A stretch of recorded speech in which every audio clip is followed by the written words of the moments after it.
Hi and welcome to Max Guitar Hangout, the place to be if you want to learn to play jazz guitar and enjoy it, enjoy music, enjoy the process, because that's what's really important about music. You have to enjoy it.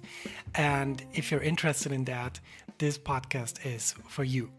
Today we have a great guest on the show, and I'll introduce her later. Just tell a little story. I think most musicians have some kind of problems with their back, pain problems while they practice a lot. So, and the thing is, it doesn't just go away. Like if you hope it goes away, but it doesn't. And if you once experience like a longer period of pain or problems, or even like this feeling of something isn't right in your back, then you just have to do something about it. And besides drinking lots of water and eating healthy food, there's a ton of things that you can do. And the best thing that I found is when I met Lori Schiff. Lori teaches at Juilliard School and is an amazing Alexander Technique teacher who works and lives in New York City. I didn't know Lori when I first came to New York City, but I had a lesson with Ingrid Jensen, the fantastic trumpet player, and we talked about music and of course about other things that are related to being a musician. And we happened to be talking about our back problems at the end of the lesson. And then Ingrid told me, Max, you have to see Lori, and that's not an advice, that's an order. So what could I do? I mean, I always do things that my teachers say. So I wrote an email to Lori, and she was kind enough to have me over for a lesson.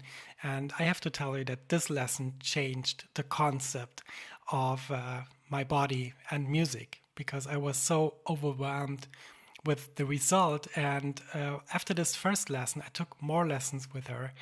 And I was always stunned and excited about what a single lesson could do with my body, with my back problems.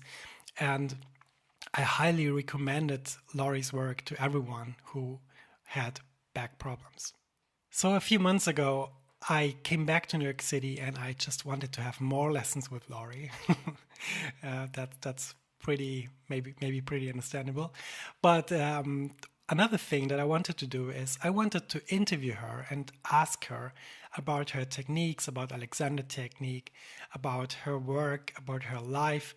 And I think we had a great interview in her living room. And sometimes you can even hear Lori's bird in the background. That's her. And what you're also able to hear is the noise of New York City, like this typical kind of, Big Apple sound in the background. So I'm really excited to have Lori on the show, and I hope you enjoy this conversation. And of course, I hope that you get something out of it, that it helps you, that it maybe triggers a kind of process where you lead a happy life, as Lori says. And if you want to try out Alexander Technique, we have something for you. We have a little bonus at the end of this episode, a little PDF with an exercise that is really amazing. So if you were interested in that, just wait until our interview is finished and then I'll tell you where to get this little exercise that changed my life as a musician. So without further ado, ladies and gentlemen, this is my interview with Lori Schiff. So I'm here with Lori Schiff, and I'm really excited to be doing this interview with her because she helped me a lot. And I came to her because Ingrid Jensen kind of said, I have to go see her. And Lori, you're an amazing Alexander Technique teacher. I had conversations with lots of different people who talk about you and say, this is the woman who saved my life/back. So yeah, thanks for being on the podcast. Oh, it's a total pleasure, and I'm still grateful to Ingrid for sending you along. We had a great time working together, and I'm happy to be doing the interview with you. Cool. So back to your beginnings. How did you discover Alexander Technique? How did you find this? I got into the Alexander Technique when I was in music school. So in my life before being an Alexander Technique teacher, I was a classical trumpet player. And I learned of the Alexander Technique while I was taking lessons in trumpet and studying at Northwestern University. A fellow came and gave us a demonstration, And it was kind of amazing to see in just a few minutes' time how much improvement in playing skills and in appearance the instrumentalist had that he worked with. So this man, John Hennis is his name, he worked with some musicians. He did some Alexander work with them, which looked a little like he was helping them stand and sit and move a little bit. And miraculously, they all played better and appeared more relaxed. So I thought that was intriguing, and I wanted to improve in myself as a trumpet player. So I went and took lessons with John Hennis, and, well, about 30 or more years later, I teach the Alexander technique full-time at the Juilliard School in all divisions, including our jazz division, and I don't really play the trumpet anymore. Yeah, okay, so do you miss playing the trumpet? I'm the best person in the audience. I know I love the music, I love the trumpet, I love everything about it, and I appreciate what people are doing, and at this stage, I'm really okay with not having to practice anymore. Yeah, that's totally understandable. Yeah. So you see lots of different musicians also with different instruments. And what are the most common physical problems? What do they tell you? Do they have like pain? Do they not feel right? What is it that they bring to you?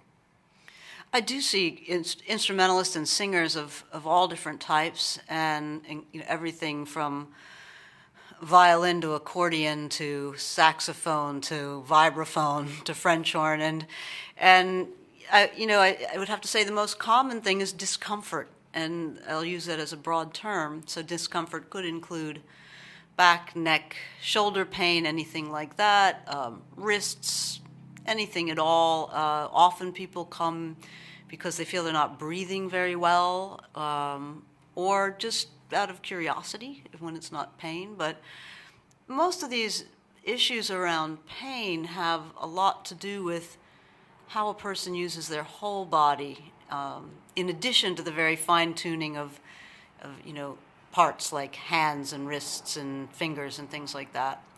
So with Alexander technique, we're looking at the total picture of how someone uses their body, so that the parts are almost secondary. And in this total pattern and using the body well, a person can learn a lot of efficiency, which then reduces the tendency to overwork in the wrong places and the wrong parts.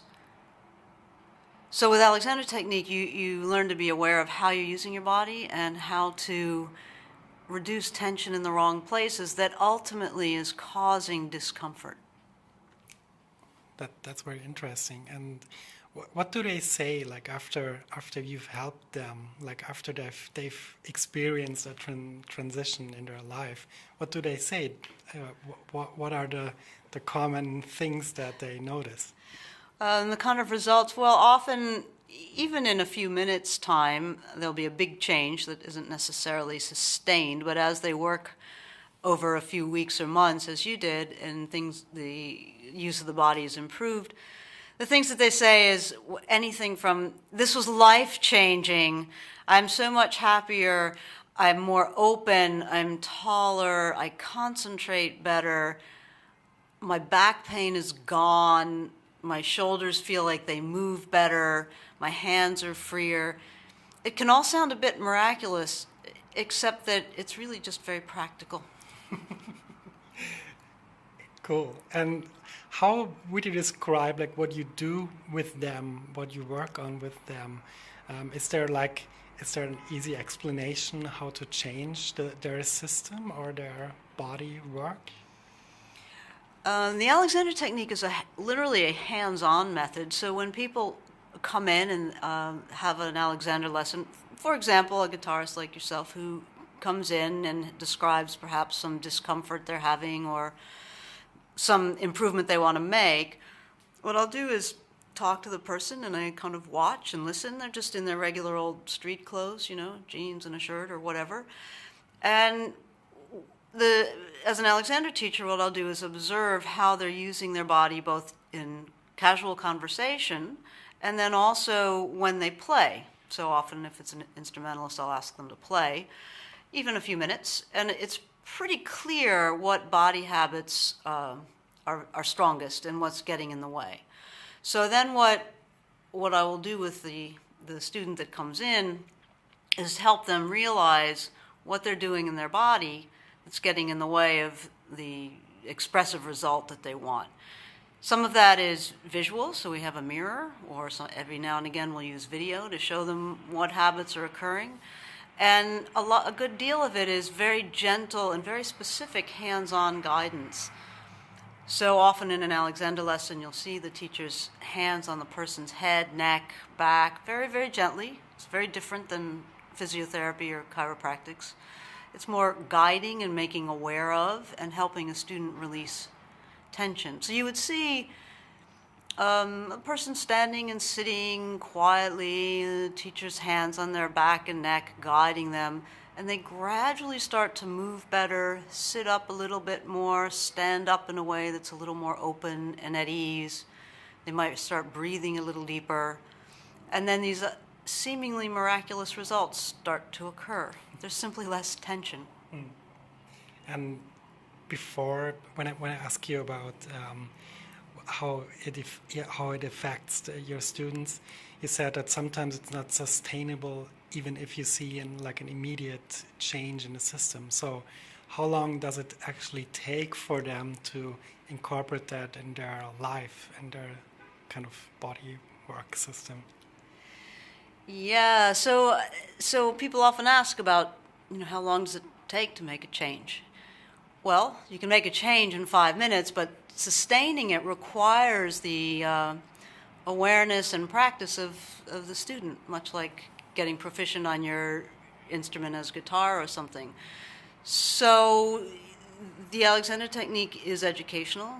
In the course of lessons, the student learns what to be aware of, and their kinesthetic sense improves so they can feel more accurately what's working and overworking.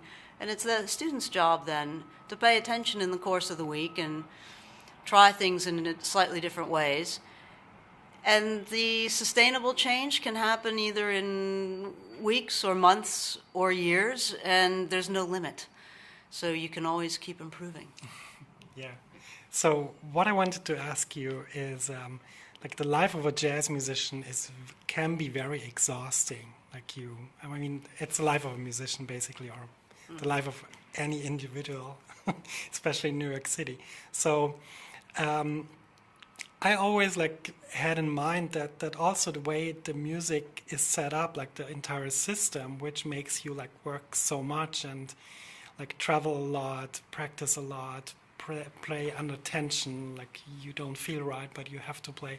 So is there something that you would say a musician needs to change, apart from practicing what you teach them, in their life? That's a big question.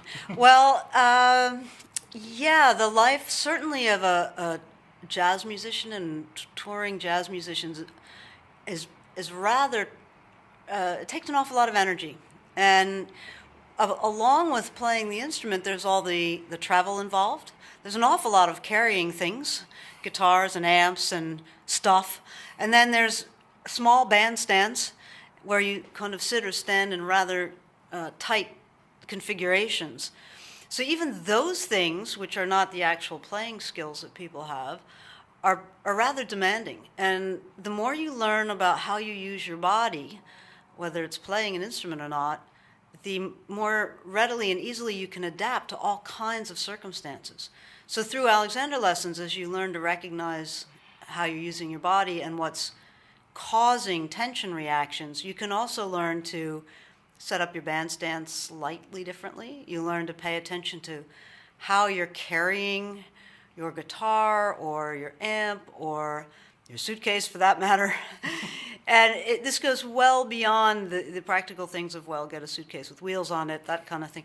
But how your shoulders and arms are behaving and reacting to carrying things can have a huge impact on what happens a few hours later when you play. So there's a whole realm of things about learning to use your body efficiently that can improve your day-to-day and night-to-night existence as a jazz musician. In addition, the lifestyle, when you start to feel better physically, as one really often does in Alexander, you want to feel better more. So you start to maybe try to sleep a little more, maybe drink a little extra water during the course of the gig. All the practical stuff that you hear about is real. And I think that as you literally feel better in your body, that makes you want to feel even more better. And so you start to pay more attention to things like health and nutrition and movement skills. Yeah, that's very interesting. Yeah, so it's a constant kind of journey to feel better. Yeah. Yeah, I believe quite firmly that we're designed to feel good. You play music because you love it, and you feel good when you play. So when your body is giving you signals that you don't feel so good, it's really a good time to be a good listener. So listen to those signals and start to ask questions. Don't be upset, just get curious about discomfort. And discomfort may come from the physical actions we do or the fuel that we give ourselves, or we need to move more and stretch more or whatever the basic things are. But it's well worth it because you are designed to feel good. So another thing that I'm really curious about is what motivates you to help these musicians? Because if I talk about my teaching experience, what motivates me is like when I see a change in their playing, or when I see that when they apply what I tell them, it kind of works and they're happy. So I just wanted to give you like the chance to talk about motivation. I think we're rather alike in that way. I've had my hands literally on thousands of musicians at this point, and I'm constantly thrilled and excited when I see a physical change, and even more so when I hear the change in their playing or singing or speaking even. It's absolutely remarkable, and still it's the most practical thing ever. It's absolutely thrilling to help make improvements with people and to feel and experience their joy in when that occurs. Yeah, that's totally similar to teaching an instrument or music. What I also wanted to ask you is like, is there an increasing number of people that are seeking for help? Are there more people interested in solving their back or pain problems than like 10 or 15 or 20 years ago? Are there more people interested in seeking help? Well, I'm not sure, but there are more of them seeking help through things like Alexander technique. I think probably the population has had some difficulty over the years. We do see, I think there's more awareness of things like Alexander technique, and there's beginning to be more recognition that to feel better or get healthier requires the responsibility of the student, more so than taking a pill or seeing a doctor and expecting to get fixed. And Alexander is non-medical. It's not an intervention. It's education, and I think more and more people are starting to realize that actually, for lasting solutions to physical problems, it's a good alternative. Yeah. Do you see mental health somehow connected to physical problems or physical health? So my question is like, do you see a change in like mental health when somebody applies all the Alexander technique strategies, or is this like an entire topic for itself? Well, they're absolutely interconnected. Alexander talked about psychophysical issues because he couldn't find language that actually put together the mind and body well enough. Mental and physical balance go very well together. So, yeah, I do often you see when people are more comfortable in their body and they're able to control their responses and to control their nervous responses, what I see quite often is a reduction in anxiety. And where there's a reduction in anxiety, you get calmer and clearer thinking. So at that level, for sure. Additionally, I've worked with a number of people who have suffered various forms of physical and mental abuse. And they find their way to Alexander as a means for help. It's a tough community to work with, but this kind of work gives people a sense of control over themselves. And if you've suffered in that way, regaining control of yourself and your life is fundamental. Yeah. So another thing that I'm really interested in is how do you balance your various activities? Because like the listeners can't see you right now, but every time I meet you, you're very relaxed, very present in the moment. You look so happy. So I was just curious, how do you do that? I mean, because you said you have been helping lots and lots of musicians, so that must be pretty tough, like your schedule, right? Well, thank you for all of that. So by making a choice a long time ago to get involved with Alexander Technique, I think I made a choice to live well. And so that essentially, if you love what you do and you have some control over your time, you can live a much more balanced life. So, and I do exercise and try to eat well and all those kinds of things. But mostly I'm quite lucky I work in a realm that I love. I work with people that are a lot of fun. They're nice to be around. And I do work pretty long hours at times, so I'm not sure I succeed in balance always. However, one of the big things that one learns in Alexander Technique is how to pause and how to stop.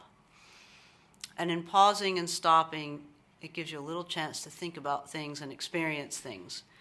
And I think for a lot of our society that tends to work nonstop or live nonstop, this quality that you learn about pausing and the value of it goes a long way to keeping a person sort of young and clear and open.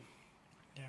What I wanted to ask you is, are there like things that one could immediately do, like without seeing you or without seeing an Alexander Technique teacher, that kind of leads them onto a journey into it? Is there something like that?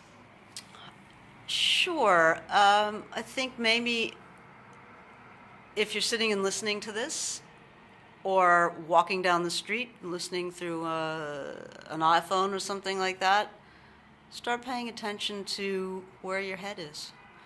Are you looking up or down? Is the weight of your head pulled down and forward, or are you walking with your head kind of evenly balanced on you? Because there's this weight on the top of our spine called a head, and it's pretty influential. So you could, even at that level, just start to give attention to yourself. You could give attention to the condition of your neck and shoulders. Just find out, are they working a little harder, a little more tense than they need to be? And without stretching or moving or straining, simply stop tensing. Tell yourself.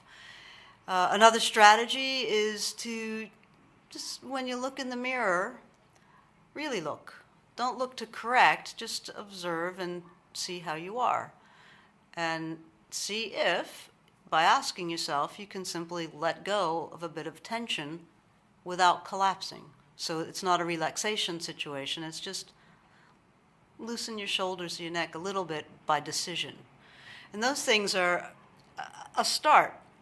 If you have your hand on the neck of the guitar and your fingers are around the fingerboard, just notice if you're really gripping your fingers or your wrist more tightly than you actually need to do.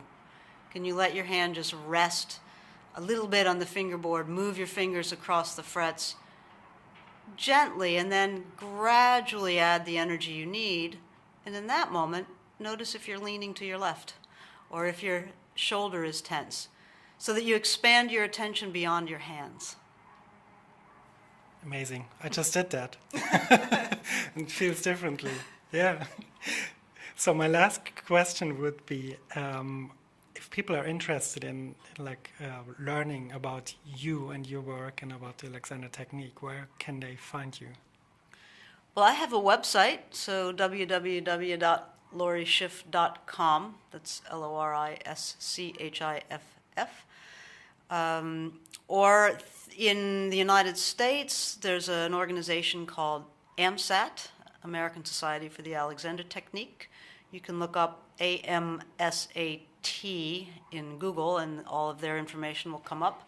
And in Europe, There's a terrific organization called STAT, the Society of Teachers of the Alexander Technique. STAT UK has world lists of teachers, and I would recommend that you look up STAT UK on the internet and find the world list, because you should find Alexander Technique teachers that are properly trained. It's an interesting skill, and when you see a good teacher working, it might look like they're not doing a lot, but they actually are, and it takes about 3 years full-time training plus a lot of experience to work at a high level. And STAT and AMSAT both have lists of qualified teachers who went to qualified training courses to become Alexander teachers. And it is the way to go. Find a good teacher, and there are also things on the internet. There's some video, and there are some books out. There's one called Alexander Technique for Musicians. It's quite good. Definitely worth checking into. However, when you can find a teacher to work with, that's always the best. Yeah. That's what I can contribute to the conversation. That's really, that's absolutely the best. So, Lori, thanks so much for taking the time to do this interview, and I'm so excited because I think there's so much value in the Alexander Technique and in your work for the people that are listening. So, thanks so much. Thank you, Max, and thank you for inspiring so many musicians, and particularly jazz musicians around the world, to do the work with you and also to look into taking care of themselves. So, I hope you enjoyed this interview, this conversation with Lori Schiff, the amazing Alexander Technique teacher I talked to. And if you're interested in Alexander Technique, we have something for you, because Lori was kind enough to share a Alexander Technique self-lesson, which is called Constructive Rest. And it's a little paper, like a one-page paper, and it basically changed my entire routine for the day, because I just do it in the morning, and then I'm safe for the day, and my back pain goes away. So if you're interested in trying this out, then just go to maxfrankl.com/blog/Lori, Lori, and Max Frankl is maxfrankl.com. And there you find a button where you can download this PDF and try it out for yourself. And if you're interested in future episodes of this podcast, just subscribe to my YouTube channel, because I'll be releasing these kind of special interviews on my YouTube channel. So if you're interested in hearing more, then just subscribe. And besides that, I hope you have a great day. I hope your back pain goes away fast, and I'll talk to you soon. Thanks for listening, and take care. Bye.